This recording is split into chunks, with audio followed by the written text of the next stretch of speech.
in many ways, we've lost sight of what we're meant to be doing. We've applied industrial principles to farming, of sort of buying in raw materials and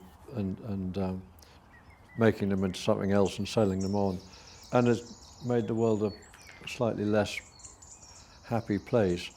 Sustainability is okay if you're starting off with a system that works quite well. If it's fundamentally degraded, you've got to get it back. You've got to regenerate it.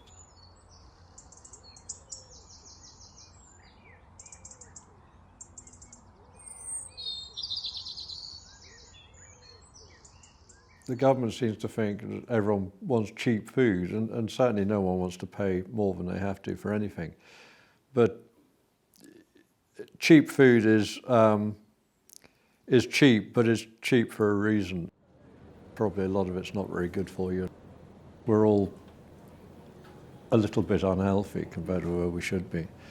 And I think if only we ate properly, we wouldn't be. Our soil has got so degraded on the whole that actually we're having to use more and more fertiliser, more and more sprays to get the same yields, and the price of the commodities, which we're effectively producing commodities, are not going up. The whole system is completely bonkers. The government's subsidising us to carry on doing what we're doing, which doesn't suit anybody, is in nobody's interest. The wider environment's suffering, and the farmers are suffering, and the food that's produced isn't good enough, and it's a crazy system. What we're trying to do here to get away from that whole industrial type model is mimic nature. Our way of farming is based on 5 key principles, and they're mostly about improving the soil. It's not disturbing the soil at all, if possible, in any way, chemically or physically. It's keeping the soil covered, it's keeping living roots in the ground, it's having a diversity of lots of different plants and animals.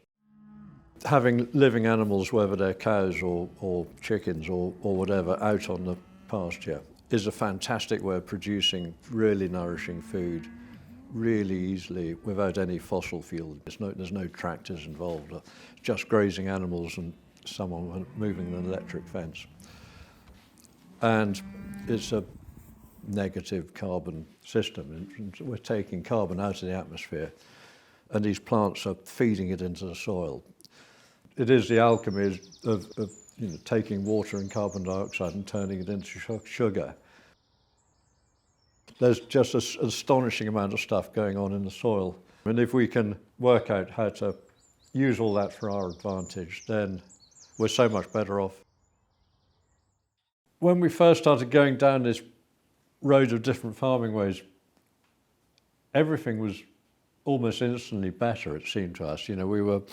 We had more time, we were using less horrid things, we were making more money, we're having more fun, and the biodiversity is improving, there was more birds, everything was just much jollier. And you're thinking, well, what's wrong? Why isn't everybody else doing this? And then there was a sort of realisation, as you read through your copy of the Farmer's Weekly or the Farmer's Guardian or whatever, there's absolutely no mention of any of this. And then you sort of read between the lines, and you realise that all the adverts are for chemicals or fertilisers or tractors or all the stuff we're using less and less of.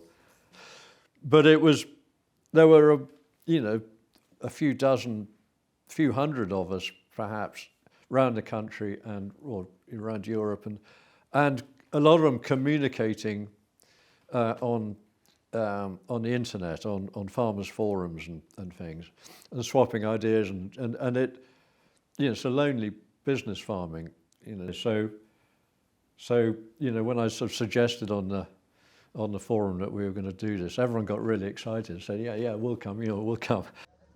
We had 450 people all turned up for the first one.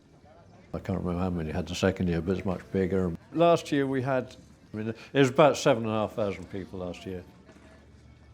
Can't remember how many farmers there are in the country, but there are precious few, and 7,000 is quite a chunk of them, so it's like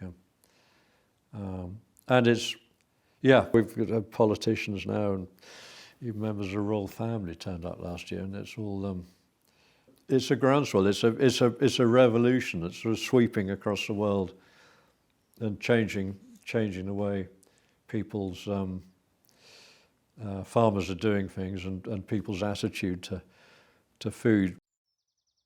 You know, farmers have got the potential to solve so many of the world's problems. Producing food properly in a way that helps sort the climate out, and it makes so much sense.